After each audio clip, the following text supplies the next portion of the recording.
Hello everyone, welcome to GS Education Classes. My name is Geeta. Day 13 topic assessment of learning, assessment for learning और assessment as learning. मतलब कि अधिगम का मूल्यांकन, अधिगम के लिए मूल्यांकन और अधिगम के रूप में मूल्यांकन क्या होता है, इसे ट्रिक के साथ समझते हैं, क्योंकि इससे जब क्वेश्चन आता है तो लोग इन तीनों में जो है हो जाते हैं कंफ्यूज। तो 30 डेज चैलेंज में मैं करवा रही हूँ सीडीपी के 30 शॉर्ट मोस्ट इंपॉर्टेंट टॉपिक, जहां से जो है क्वेश्चन हर बार आते ही आते हैं। तो क्या है असेसमेंट ऑफ लर्निंग, मतलब अधिगम का मूल्यांकन।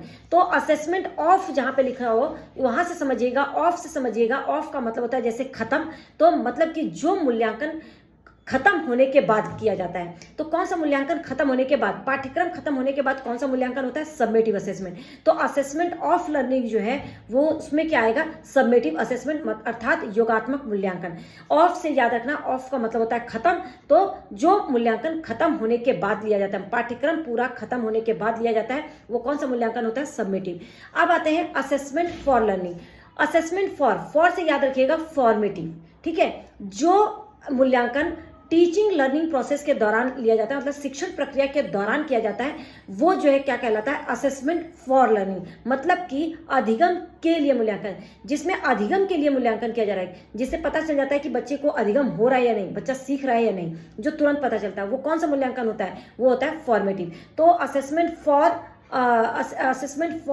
लर्निंग, तो फॉर से याद रखिएगा फॉर्मेटिव। तो ये दो ट्रिक आपको याद हो गया। अब हम बात करते हैं असेसमेंट एज लर्निंग, मतलब कि अधिगम के रूप में मूल्यांकन है। एज का मतलब जब हम अपना असेसमेंट खुद लेते हैं, अपना ही असेसमेंट लेते हैं, तो वो असेसमेंट एज लर्निंग, मतलब अधिगम के रूप में मूल्यांकन आता है। तो जब अपना असेसमेंट हम खुद ले रहे होते हैं, वो होता है असेसमेंट एज लर्निंग, अधिगम के रूप में मूल्यांकन। तो उम्मीद करते हो अब ये जो है टॉपिक क्लियर हो गया होगा और अब इससे आने वाला क्वेश्चन आपका गलत नहीं होगा।